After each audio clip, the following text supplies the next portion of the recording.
The Book of Exodus, Chapter 2, The Birth of Moses. Now a man of the tribe of Levi married a Levite woman, and she became pregnant and gave birth to a son. When she saw that he was a fine child, she hid him for 3 months.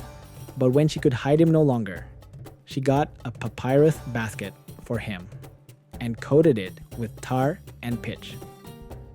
Then she placed the child in it and put it among the reeds along the bank of the Nile. His sister stood at a distance to see what would happen to him. Then Pharaoh's daughter went down to the Nile to bathe, and her attendants were walking along the riverbank. She saw the basket among the reeds and sent her female slave to get it. She opened it and saw the baby. He was crying, and she felt sorry for him. "This is one of the Hebrew babies," she said. Then his sister asked Pharaoh's daughter, "Shall I go and get one of the Hebrew women to nurse the baby for you?" "Yes, go," she answered. So the girl went and got the baby's mother. Pharaoh's daughter said to her, "Take this baby and nurse him for me, and I will pay you." So the woman took the baby and nursed him. When the child grew older, she took him to Pharaoh's daughter, and he became her son. She named him Moses, saying, "I drew him out of the water." Moses flees to Midian.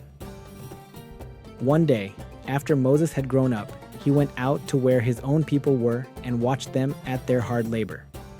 He saw an Egyptian beating a Hebrew, one of his own people. Looking this way and that and seeing no one, he killed the Egyptian and hid him in the sand.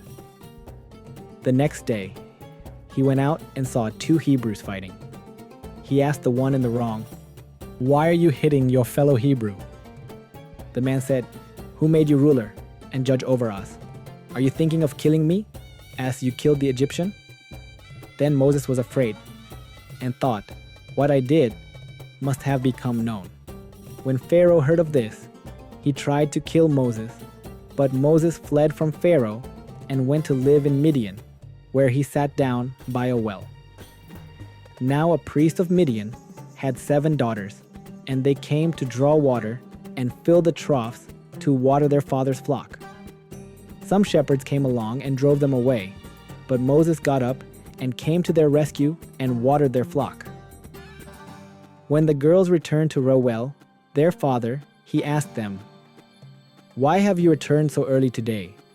They answered, "An Egyptian rescued us from the shepherds. He even drew water for us and watered the flock." "And where is he?" Reuel asked his daughters. "Why did you leave him? Invite him to have something to eat."